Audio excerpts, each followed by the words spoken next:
The Lakers season has come to an end, and while it sucks to be out this early and not even make the playoffs, heck, not even make the play-in tournament, there are some benefits to the early offseason. Well, the most important reason is that LeBron and AD get to fully heal from their injuries. I don't know about you, but I was very nervous watching AD play those last few games.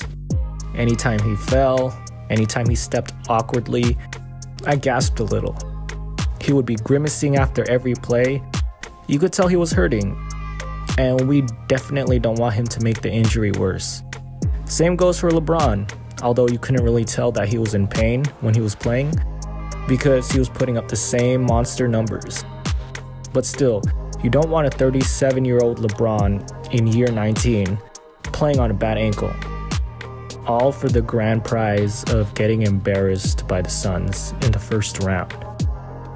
With the season ending, they won't have that pressure to play in these games. They can just take time off and focus on recovering.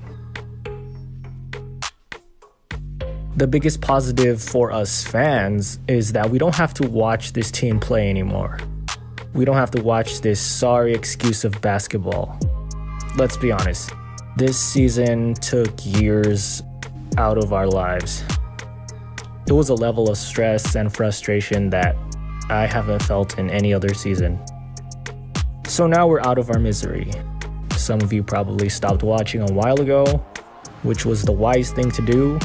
But of course, I continued to watch despite knowing what was going to happen and still being disappointed when it did happen. I guess some of us just like torturing ourselves. But now we don't have that option. Now if we want to watch basketball, we'll actually get to watch playoff level teams. This was probably the worst season ever, at least in terms of watchability and expectations. We've had worse seasons record-wise, but at least those seasons we knew what we were getting into. We were tanking. We had a bunch of young guys, and at least it was fun to watch them develop. And you could tell they were trying. They were just all young and inexperienced. And we've had other seasons that were disappointing. The 2012-13 season also was considered a super team to start the season, but fell short. But that team actually made it to the playoffs. Of course, it cost them Kobe's Achilles, and they were out in the first round, so injuries were the cause of them underperforming. And that was the case this season as well, but even when they were healthy, you could tell that this roster was just terribly built, and it wasn't going to work. The fit was just so bad. It was a combination of bad health and bad roster building. But now it's over. We can move on with our lives. We no longer have to waste our nights watching this team turn the ball over, break shots, leave opposing players wide open, night after night. The sooner this season ended, the sooner this roster would be disbanded.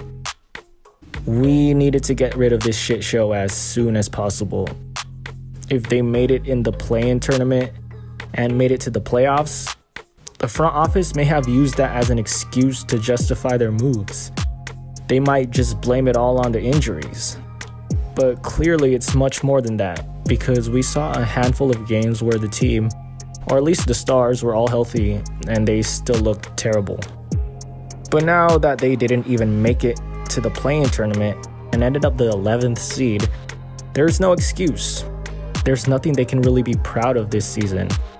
They just gotta own up to the failure and blow up this roster.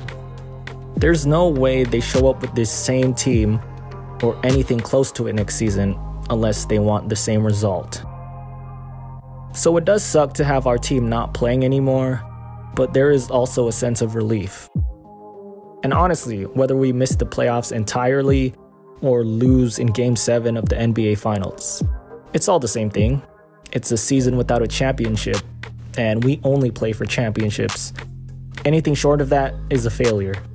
So if you're gonna fail, might as well do it in a way that gets your old and injury-prone stars more time to heal and less of a chance of causing further damage.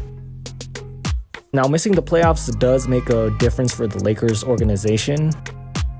They get a lot of revenue from having playoff games, and now they're getting none of that.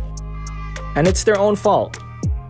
They were cheap at the start of the season, unwilling to spend on quality role players like Alex Caruso. And now they have to deal with the consequences of their own actions.